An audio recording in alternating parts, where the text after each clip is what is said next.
Welcome to Trending Upward, a podcast that is dedicated to helping you grow deeper in your walk with the Lord.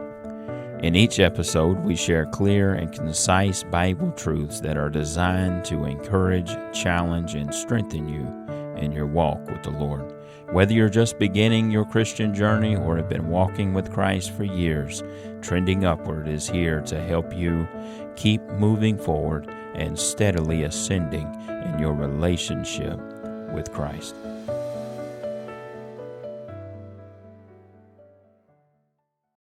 We will be on part number 28 of our 31-part series on the prayers of God's people, and today we're going to be looking at Elijah and his prayer for renewal.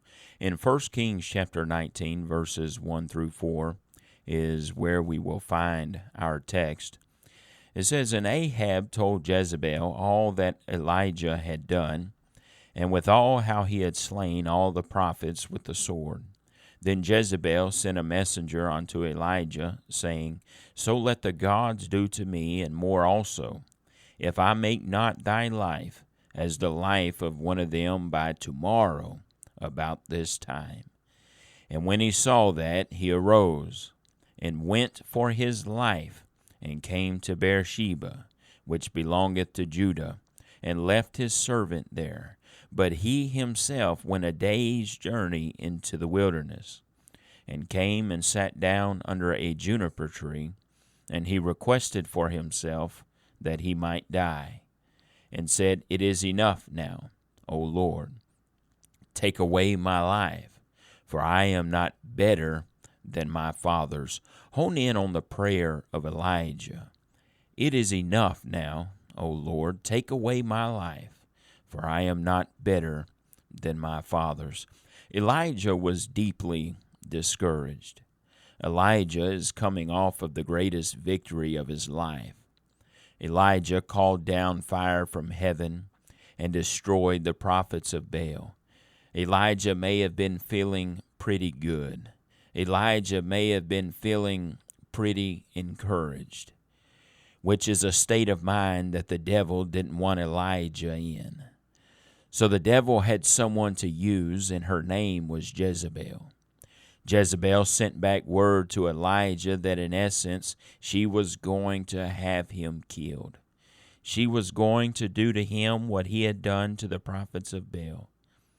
This story is something that we can all learn from. I want you to know today that on the backside of your greatest victories will be times of intense spiritual warfare. Elijah was living this truth. Elijah was done. Elijah had given up. Elijah went a day's journey into the wilderness. Now, this is extreme isolation. It's one thing to get alone with God. It's another thing to resort to extreme isolation as you are ready to give up. You are ready to die. In a way, this passage is encouraging to us because we've all said at times, I'm done, even if it was for a moment.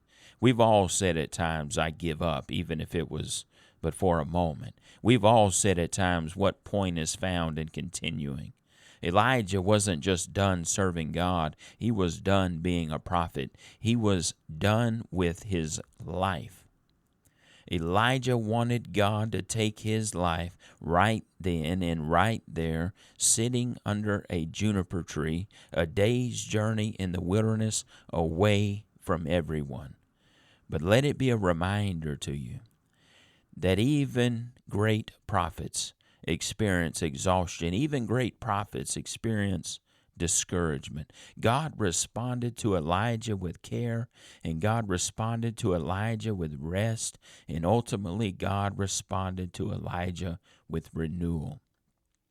I remind you today, God sees your weariness, and God will provide strength if you'll turn to Him. I ask you today, have you been carrying burdens without resting in God? Have you received news that is bigger than you and you would rather just give up than go to God and trust in Him? We all face things bigger than us. Elijah was scared of Jezebel. Elijah didn't know how it would all work out. It was easier in Elijah's mind to give up and ask God to take his life. Thanks for tuning in to Trending Upward. If today's episode encouraged you, be sure to share it with someone who could use that same truth. I invite you to keep seeking, keep growing, and keep your eyes fixed on the Lord. So until next time, stay grounded in His Word and keep trending upward.